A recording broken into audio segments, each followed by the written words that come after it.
Bismillahirrahmanirrahim. Assalamualaikum warahmatullahi wabarakatuh. Anak-anakku, siswa-siswi kelas 7 SMP IT Bina Icani. Untuk pembahasan kali ini kita akan membahas tentang sholat ya. Ketentuan sholat 5 waktu. Yang pertama yaitu pengertian dan hukum sholat 5 waktu. Menurut bahasa, kata sholat merupakan bentuk masdar dari kata sholla yusolli sholatan, yang berarti doa atau rahmat. Jadi arti sholat menurut bahasa adalah doa atau rahmat. Pengertian sholat secara bahasa ini sesuai dengan firman Allah dalam surah At-Taubah ayat 103, Inna sholataka sakanul lahum. Sesungguhnya doamu itu menumbuhkan ketentraman jiwa bagi mereka. Sholat menurut istilah adalah suatu amal ibadah yang terdiri dari perkataan-perkataan, perbuatan-perbuatan yang dimulai dengan takbir dan diakhiri dengan salam, dengan syarat dan rukun tertentu. Kewajiban melaksanakan sholat telah ditegaskan oleh Allah Subhanahu wa ta'ala. Salah satunya dalam surah Al-Baqarah ayat 43, wa aqimus sholata wa atuz zakata warka'u ma'ar rakiin. Ya, yang artinya dan laksanakan sholat, tunaikanlah zakat dan rukuklah beserta orang yang ruku.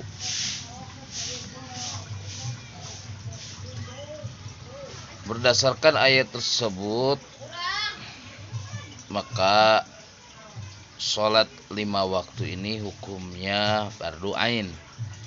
Fardu ain itu adalah apabila dikerjakan mendapatkan pahala, apabila ditinggalkan mendapatkan dosa. Ya, itu pengertian dari fardu atau wajib. Jadi kalau yang fardu atau wajib, kalau dikerjakan mendapatkan pahala, kalau ditinggalkan mendapatkan dosa. Fardu ain ini kewajiban bagi individu. Ya, tidak bisa diwakilkan. Berbeda dengan fardu kifayah. Begitu ya. Kalau wajib kifayah itu kewajibannya bisa gugur jika ada yang mewakili. Tapi kalau sholat yang 5 waktu ini hukumnya fardu ain. Jadi setiap orang wajib melaksanakan sholat yang 5 waktu. Adapun hadis Nabi SAW menjelaskan tentang perintah sholat fardu adalah sebagai berikut. Ya. Jadi ini hadis riwayat Bukhari. Ya. An Ibni Umar radhiyallahu anhuma qala Rasulullah sallallahu alaihi wasallam, buniyal islamu ala khamsin, syahadati an la ilaha illallah wa anna muhammadan abduhu wa rasuluh, wa iqamis salati wa ita'iz zakati wa haji wa shaumi ramadhana. Ibnu Umar radhiyallahu anhu berkata, Rasulullah sallallahu alaihi wasallam bersabda, Islam didirikan atas 5 perkara, yaitu bersaksi bahwa tidak ada Tuhan selain Allah dan sesungguhnya Nabi Muhammad sallallahu alaihi wasallam adalah utusan Allah, mendirikan sholat, menunaikan zakat, melaksanakan haji dan berpuasa di bulan Ramadan.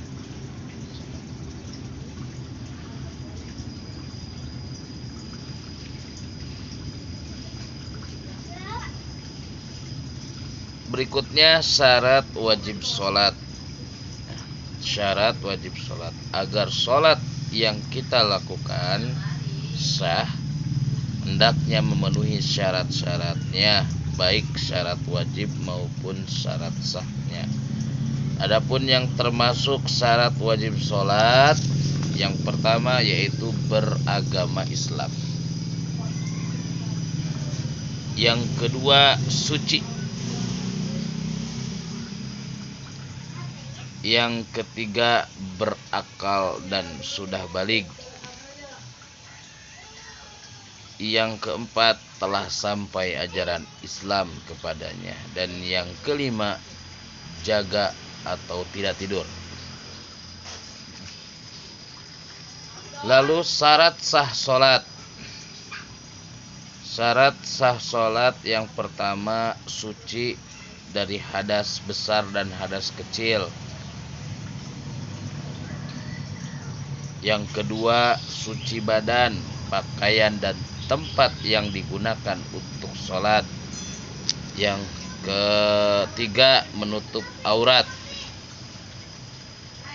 Untuk aurat laki-laki ketika sholat adalah antara pusar sampai lutut, sedangkan aurat perempuan adalah seluruh tubuh kecuali muka dan kedua telapak tangan. Lalu berikutnya yang keempat, telah masuk waktu sholat. Jadi sholat yang 5 waktu ini harus sesuai dengan waktunya. Sholat zuhur kalau sudah masuk sholat zuhur. Jangan baru masih di sholat zuhur sudah melaksanakan sholat asar, gak boleh ya. Lalu yang kelima menghadap kiblat. Berdasarkan firman Allah, "Fawalli wajhaka syatral masjidil haram."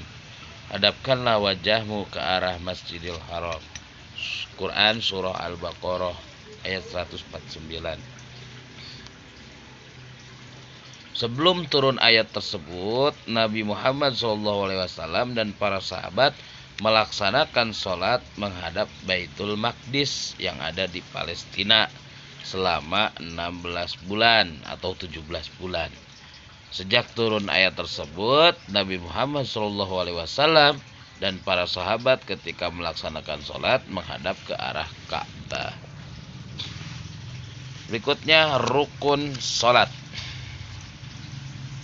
Rukun sholat adalah hal-hal yang apabila tidak terpenuhi, sholatnya tidak sah. Adapun yang termasuk rukun sholat, pertama niat. Niat ini tempatnya ada di hati. Dan niat ini sebagai penentu ya, sah atau tidaknya sholat kita. Sebagaimana sebagaimana sabda Nabi, innamal a'malu binniyat ya. Sesungguhnya amal itu tergantung niatnya. Jadi ketika kita sholat asar, niatkan dalam hati sholat asar. Waktu niatnya ketika takbiratul ihram, ketika kita membaca takbir Allah, hatinya berkata, ya saya niat sholat maghrib 3 rakaat fardu karena Allah Ta'ala. Jadi ketika mulut kita mengucapkan Allahu Akbar, hati kita niat ya. Misalkan kitanya lagi sholat maghrib, niatkan sholat maghrib di situ. Saya niat sholat maghrib 3 rakaat fardu karena Allah Ta'ala. Gitu ya. Lalu berdiri. Rukun sholat yang kedua yaitu berdiri bagi orang yang mampu. Berdiri ketika sholat hukumnya wajib ya. Sebagaimana firman Allah, wa qumu lillahi qanitin, dan laksanakanlah sholat karena Allah dengan khusyuk. Quran surah Al-Baqarah ayat 238. Lalu yang ketiga takbiratul ihram, pada takbir pertama dan menjadi pembuka dalam sholat. Orang yang telah melaksanakan takbiratul ihram dilarang berbuat atau berkata-kata kecuali yang berkaitan dengan sholat. Sebagaimana sabda Nabi, miftahus sholati tuhur wa tahrimuha takbiru wa tahliluha taslimu, rawahu Tirmizi. Rasulullah Shallallahu Alaihi Wasallam bersabda, kunci sholat adalah bersuci, keharamannya adalah takbir dan penghalalannya adalah salam. Jadi ketika kita sudah mengucapkan, sudah membaca takbiratul ihram, maka kita tidak boleh berkata-kata lagi selain bacaan-bacaan dalam sholat, selain yang berkaitan dengan sholat, gitu ya. Jadi jangan ngomong selain yang ada kaitannya dengan sholat. Yang keempat, membaca surah Al-Fatihah. Ketika kita sholat ini, bacaan surah Al-Fatihah ini wajib ya, diwajibkan pada setiap rokaatnya, tidak boleh tidak. Di setiap rokaat kita harus membaca surah Al-Fatihah. Lalu yang kelima, ruku dengan tumaninah. Ruku dengan tumaninah ini caranya membungkukkan badan, lalu meletakkan tangan ke lutut. Ya, telapak tangan di lutut, ya, disimpan di lutut, bukan di bawah lutut ataupun di atas lutut, di paha, tidak boleh. Jangan megang betis ataupun paha, tapi harus pegang lututnya.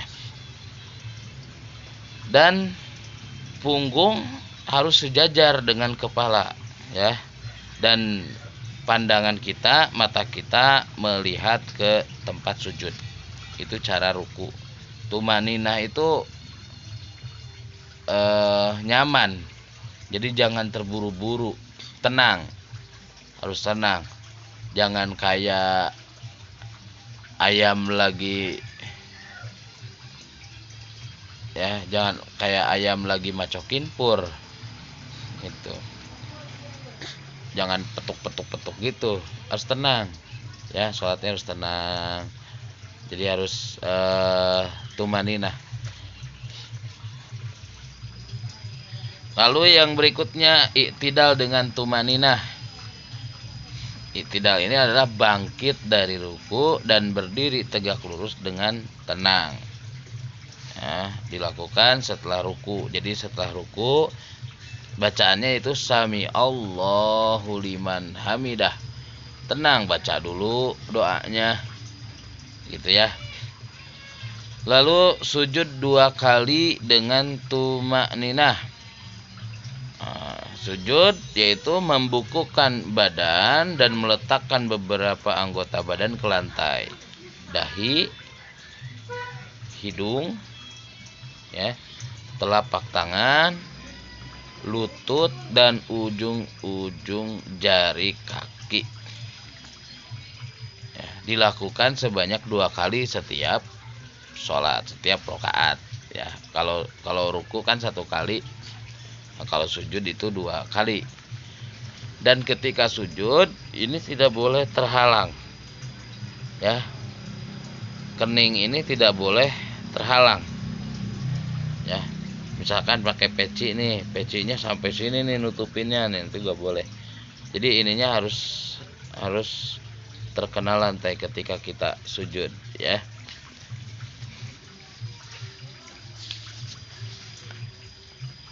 Lalu berikutnya duduk di antara 2 sujud dengan tumaninah, ya.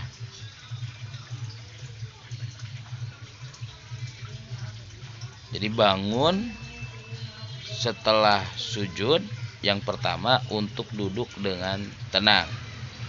Cara duduknya adalah dengan menduduki telapak kaki kiri, sedangkan kaki kanan ditegakkan dan jari-jarinya ditekan ke lantai. Nah, duduk ini pun berlaku untuk tasyahud awal. Ya, lalu duduk tasyahud akhir. Duduk tasyahud akhir ini dinamakan duduk tawarruk pada rakaat terakhir sambil membaca tasyahud dan sholawat. Cara duduknya adalah kaki kiri disilangkan ke sebelah kanan dan meletakkannya di bawah kaki kanan. Sedangkan telapak kaki kanan ditegakkan dan jari-jarinya ditekan ke lantai. Lalu membaca tasyahud akhir. Ya. Yang keberapa tuh? Membaca tasyahud akhir. Berikutnya membaca sholawat atas Nabi Muhammad Sallallahu Alaihi Wasallam. Lalu berikutnya mengucapkan salam, ya, yaitu dengan cara menengok ke arah kanan dan kiri sambil membaca salam. Salam yang pertama yaitu menengok ke arah kanan dan hukumnya wajib. Sedangkan salam yang kedua yaitu menengok ke arah kiri dan hukumnya sunnah. Ya. Lalu yang terakhir tertib sholat dilakukan secara berurutan. Yang awal diawalkan, yang akhir diakhirkan. Jangan yang akhir mendahului yang awal. Jadi jangan acak-acakan lah, harus tertib ya. Lalu berikutnya sunnah-sunnah sholat. Yang pertama ada sunnah hayat. Sunnah hayat ini yaitu sunnah yang apabila dikerjakan baik karena lupa atau disengaja tidak disunahkan untuk melakukan sujud sahwi. Yang termasuk sunnah hayat adalah mengangkat kedua tangan sejajar dengan kedua telinga ketika takbiratul ihram, ruku, bangkit dari ruku atau itidal, dan ketika bangkit dari tasyahud awal. Jadi pergerakan ini nih sejajar dengan telinga, ya, gini atau gini, pokoknya sejajar. Nah itu sunnah, hukumnya sunnah, ya, hukumnya sunnah hayat namanya. Lalu yang kedua bersedekap dan meletakkan tangan kanan di atas pergelangan tangan kiri ketika berdiri, ya. Jadi tangan, nah coba ya, susah ini lah. Nanti ya di sekolah kita sambil praktekkan. Lalu yang ketiga mengarahkan pandangan ke tempat sujud, nah, kecuali ketika membaca syahadat, ya. Pandangan diarahkan ke telunjuk tangan kanan ketika tahiyat awal maupun tahiyat akhir. Ketika membaca syahadat, pandangan kita dialihkan ke telunjuk tangan kanan. Jadi menghadap atau melihat ke tempat sujud ketika sholat itu hukumnya sunnah hayat. Lalu membaca doa iftitah. Bacaan doa iftitah ini setelah takbiratul ihram. Nah itu hukumnya sunnah, ya. Kalau takbiratul ihramnya rukun, ya, tidak boleh ditinggalkan. Ketika kita hendak sholat harus takbiratul ihram setelah niat, ya, atau bukan setelah, berbarengan dengan niat. Nah kalau doa iftitah itu setelah takbiratul ihram. Allahu akbar, Allahu akbar kabiro walhamdulillahi katsiro, dan seterusnya. Nah, itu hukumnya sunnah hayat, bacaan doa iftitah. Makanya ketika kita tidak membaca doa iftitah tidak menjadikan sholatnya batal, tidak menjadikan sholatnya tidak sah. Sholatnya sah. Karena ini hukumnya sunnah kalau doa iftitah. Lalu membaca ta'awuz ketika akan membaca surah Al-Fatihah. Ya, ketika kita mau baca surah Al-Fatihah kita ta'awuz dulu. A'udzu billahi minasyaitonir rajim. Bismillahirrahmanirrahim. Alhamdulillahi rabbil alamin, dan seterusnya. Nah, bacaan ta'awuznya itu adalah ta'awuznya itu a'udzubillah, itu ta'awuz. Nah, itu hukumnya sunnah hayat. Lalu diam beberapa saat sebelum membaca surah Al-Fatihah. Nah, itu hukum sunnah hayat. Lalu membaca amin sesudah membaca surah Al-Fatihah, hukumnya sunnah hayat. Membaca surat atau ayat Al-Quran pada rakaat pertama dan kedua setelah membaca surah Al-Fatihah. Nah, setelah kita kan biasanya setelah baca surah Al-Fatihah kita membaca surah lainnya dari Al-Quran ya. Kadang kita biasanya bacaan surah-surah yang pendek kayak At-Takasur, Al-Kausar, Al-Ikhlas, dan lain sebagainya. Nah, itu selain surah Al-Fatihah, bacaan surah yang lainnya itu ada setelah bacaan surah Al-Fatihah, itu hukumnya sunnah hayat. Lalu dia mendengarkan bacaan imam ketika sholat berjamaah tanpa membaca apapun kecuali surah Al-Fatihah. Nah, itu hukumnya sunnah. Jadi gini, ketika imam membaca surah Al-Fatihah, kita dengarkan. Ya, jangan mengikuti. Imam baca Fatihah, kita baca Fatihah. Nah, jangan. Ketika imam baca Fatihah, kita dengerin bacaan imam. Nah, itu hukumnya sunnah. Nah, lalu ketika imam membaca surah setelah Al-Fatihah, membaca surah yang lain lah, barulah kita membaca surah Al-Fatihah. Ya. Gitu. Misalkan lagi sholat maghrib, nah rakaat pertama imam baca surah Fatihah, kita dengerin. Lalu imam baca surah, misalkan baca surah At-Takasur, nah kita baca surah Al-Fatihah. Lalu rakaat kedua sama, ketika imam baca Fatihah kita diam. Lalu ketika imam baca Al-Maun, kita baca surah Al-Fatihah. Lalu di rakaat ketiga kan suaranya tidak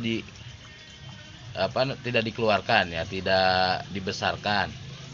Ya, suaranya kecil. Nah, kita di situ sejak kita berdiri ya, di rakaat ketiga langsung baca surah Al-Fatihah. Begitu caranya. Jadi membaca bacaan imam, mendengarkan bacaan imam, hukumnya sunnah. Lalu mengeraskan suara bacaan surah Al-Fatihah dan surah lainnya pada rakaat pertama dan kedua dalam sholat maghrib, isya dan subuh ya, kecuali sebagai makmum. Nah, itu hukumnya sunnah hayat bagi imam ya. Lalu yang berikutnya takbir intiqal Allahu Akbar, yaitu membaca takbir setiap kali melakukan perpindahan rukun sholat kecuali pada saat bangkit dan ruku ya. Nah, itu kecuali pada saat bangkit dari ruku, disebut dengan i'tidal. Karena kalau i'tidal itu bukan Allahu Akbar tapi sami Allahu liman hamidah. Lalu meletakkan telapak tangan di atas lutut. Nah, jadi nyimpen telapak tangan di atas lutut itu hukumnya sunnah. Lalu membaca tasbih ketika ruku dan sujud. Lalu membaca sami Allahu liman hamidah ketika bangkit atau berdiri tegak dari ruku, i'tidal tadi. Lalu membaca tahmid dan doa i'tidal, Rabbana lakal hamdu dan seterusnya setelah berdiri tegak dari ruku. Lalu meletakkan telapak tangan di atas paha pada waktu duduk tasyahud awal dan akhir. Lalu membaca doa ketika duduk antara dua sujud. Lalu duduk istirahat sebentar sesudah sujud kedua sebelum berdiri pada rakaat pertama dan ketiga. Jadi sebelum kita berdiri itu kita duduk dulu sebentar lalu berdiri. Lalu duduk iftirasi dalam semua duduk sholat kecuali saat duduk tasyahud akhir. Lalu yang berikutnya duduk tawarruk, ya, yaitu pada waktu tasyahud akhir. Lalu membaca salam yang kedua, nah itu hukumnya sunnah. Kalau bacaan salam yang pertama itu rukun, ya, wajib kita baca ketika salam yang pertama. Kalau salam yang kedua itu hukumnya sunnah. Nah, sunnah hayat tidak menjadikan kita harus sujud sahwi atau disunahkan melaksanakan sujud sahwi. Kalau yang sunnah hayat ini kalaupun tidak di misalkan kelewat, ya, itu tidak menjadikan sholat kita tidak sah, ya, sholat kita tetap sah karena ini hukumnya sunnah. Misalkan ketika kita sholat imam membaca Fatihah lalu kita tidak mengaminkan setelah imam baca Fatihah, tidak membaca amin, nah, itu tidak, kita hanya tidak mendapatkan sunnahnya saja, pahala sunnahnya kita nggak dapat, tapi tidak menjadikan sholatnya gugur atau, ya, tapi hanya tidak mendapatkan sunnah. Namun ketika kita tidak melaksanakan sunnah-sunnah ini kan sayang, ya, karena sunnah itu apabila dikerjakan mendapatkan pahala, apabila tidak dikerjakan tidak tidak apa-apa, maksud tidak apa-apa, tidak mendapatkan dosa. Jadi kalau kita melaksanakannya kita akan mendapatkan pahala kalau sunnah. Berikutnya sunnah ab'ad. Yang termasuk sunnah ab'ad, duduk tasyahud awal, membaca tasyahud awal, membaca sholawat untuk Nabi pada tasyahud awal, lalu membaca sholawat atas keluarga Nabi pada tasyahud akhir. Ya, jadi kalau bacaan sholawat yang di tasyahud awal, sholawat untuk Nabi pada tasyahud awal itu hukumnya sunnah ab'ad. Allahumma sholli ala Muhammad atau Allahumma sholli ala Sayyidina Muhammad wa ala ali. Nah, untuk bacaan sholawat atas keluarga Nabi itu hukumnya sunnah ab'ad, ya, hukumnya sunnah ab'ad baik di tasyahud awal maupun tasyahud akhir. Kalau sholawat untuk Nabi pada tasyahud akhir itu wajib, ya, Allahumma sholli ala Muhammad atau Allahumma sholli ala Sayyidina Muhammad pada tasyahud akhir itu wajib, rukun, gak boleh ditinggalkan. Kalau di tasyahud awal itu sunnah hukumnya, begitu, ya. Nah, kalau membaca sholawat atas keluarga Nabi di tasyahud akhir itu hukumnya sunnah ab'ad. Nah, yang kelima, membaca doa kunut pada waktu sholat subuh. Nah, itu hukumnya sunnah ab'ad.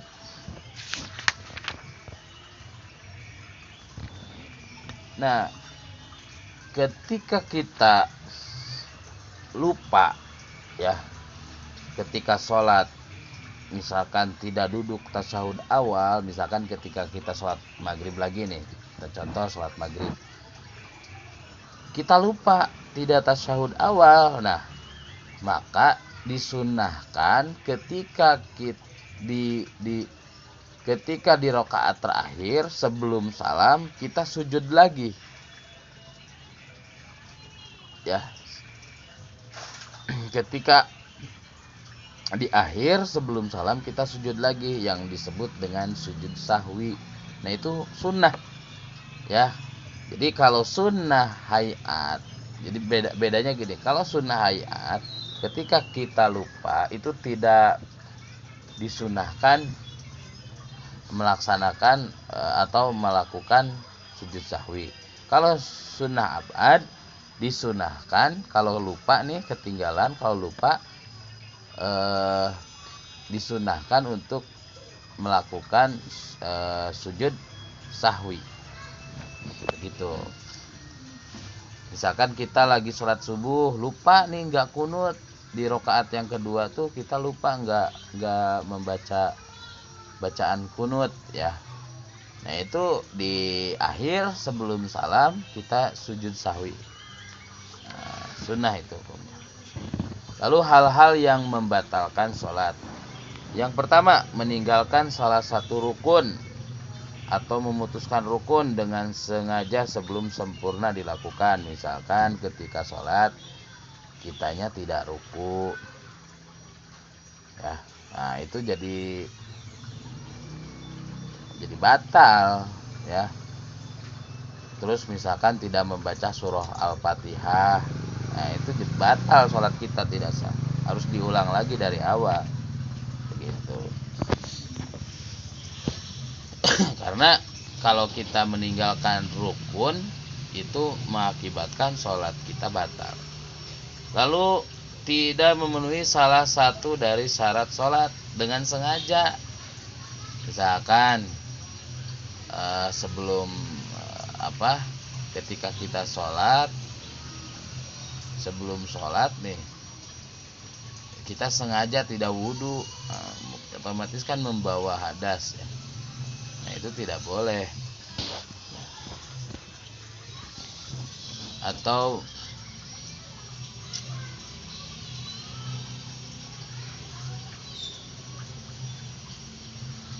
yang berikutnya, berkata-kata dengan sengaja selain bacaan sholat, walaupun dengan satu huruf yang memberikan pengertian yang biasa ditunjukkan kepada manusia.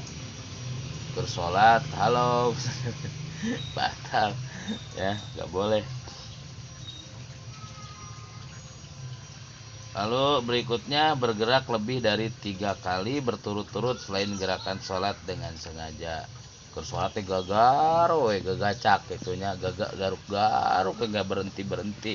Nah itu jadi batal sholatnya nanti kalau lebih dari 3 kali. Lalu berikutnya, makan dan minum walaupun sedikit. Misalkan sebelum sholatnya kita makan dulu, makan daging misalkan, lalu ada sisa daging yang nyelap gitunya di gigi kita, lalu ketika sholat si daging yang tadi nyelip itu lepas dari gigi terus sama kita ditelan. Nah itu jadi batal sholatnya. Nggak boleh ya ketika kita sholat makan ataupun minum. Jadi walaupun sedikit, misalkan ada sisa nasi di gigi, kan gigi ada yang suka bolong-bolong, ada sisa nasi, terus nasinya yang dari gigi ini lepas, terus si nasi itu yang nyelip tadi keluar terus kemakan, nah itu jadi batal sholatnya. Lalu tertawa terbahak-bahak, ya, nggak boleh. Sementara batuk bersin dan berdehem tidak membatalkan sholat. Jadi kalau batuk, tapi selama kita bisa menahan batuk itu kita tahan, kecuali kalau sudah memang nggak tahan ya. Terus nggak boleh juga kalau disengaja batuknya. Kadang ada orang yang karena ketika sholat berjamaah, karena di sampingnya ada yang batuk, terus dia jadi ikut-ikutan. Kalau disengajain itu nggak boleh. Lalu terkena najis, nah, ketika sholat terkena najis batal. Lalu berhadas kecil atau besar, ya. Jadi syarat-syaratnya harus juga dilaksanakan. Jadi harus wudhu biar. Kalau berhadas kecil cukup dengan wudhu, kalau berhadas besar harus dengan mandi. Lalu mendahului imam sebanyak 2 rukun berturut-turut. Kalau lagi sholat berjamaah kita wajib mengikuti imam, jangan mendahului imam ya. Lalu berubah niat atau membatalkan sholat. Nah ketika sholat maghrib di tengah-tengah sholat tiba-tiba niatnya kita rubah jadi niat sholat isya, nah, itu jadi otomatis batal, nggak boleh. Lalu hal-hal yang dimakruhkan ketika sholat, yang pertama yaitu memalingkan muka ke kanan dan ke kiri, lalu memejamkan mata, menengadah ke langit, menutup mulut rapat-rapat. Jadi itu makruh. Jadi ketika sholat kita harus, mulut kita harus terus membaca bacaan dalam sholat, terus mata kita harus menghadap ke tempat sujud, lalu mata kita dibuka, tong diperem gitu, jangan dipejamkan terus ya. Lalu banyak gerak ke kanan ke kiri. Kalau gerakan yang membatalkan sholat yaitu apabila posisi dada kita yang berubah. Nah, kalau posisi dada kita berubah ya, tidak menghadap kiblat, jadi malah menghadap ke arah yang lain, nah itu jadi batal. Kalau muka menghadap kiri kanan misalnya ketika berdiri, nah itu makruh. Kalau dada, kalau berubah ketika berdiri gitu ya, menghadap ke kiri dan ke kanan, si dadanya ikut, jadi si dada kitanya tidak menghadap kiblat, jadi ikut berubah arahnya, maka sholatnya jadi batal. Lalu niat sholat yang 5 waktu, sholli fardhu zuhri arba'a rakaat mustaqbilal kiblati adaan, kalau makmum jadi makmum, kalau imam jadi imam, lillahi ta'ala adaan, makmuman lillahi ta'ala adaan, imaman lillahi ta'ala. Bapak yakin kalian sudah pada hafal ya. Untuk halaman 39 silakan kalian baca saja. Untuk bacaan-bacaan dalam sholat ya. Nanti kita praktekkan juga di sekolah ya, kalau pembelajaran kita sudah tatap muka. Mungkin itu saja dari Bapak, kurang dan lebihnya mohon maaf. Untuk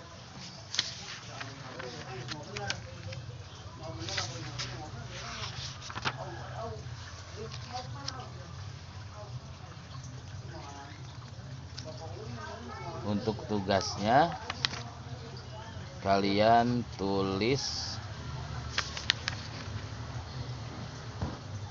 bacaan niat sholat ya, ada di halaman 39. Bacaan niat sholat. Nah, berhubung di buku yang halaman 39 hanya 3 saja di sini.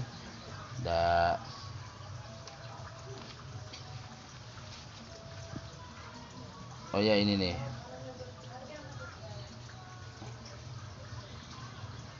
Ya, sekali lagi. Untuk tugasnya kalian tulis bacaan niat sholat ya. Sholat zuhur, asar, isya, maghrib, dan subuh. Dah, itu saja untuk tugasnya. Nanti kirimkan ke link yang nanti Bapak kirim di grup ya. Dan untuk PTS ulangan, silakan kalian hafalkan bab 1 dan bab 2, yaitu bab 1 mengenai tentang bersuci, toharoh, bab 2 tentang sholat. Silakan nanti kalian hafalkan untuk PTS ya. Itu saja, terima kasih. Assalamualaikum warahmatullahi wabarakatuh.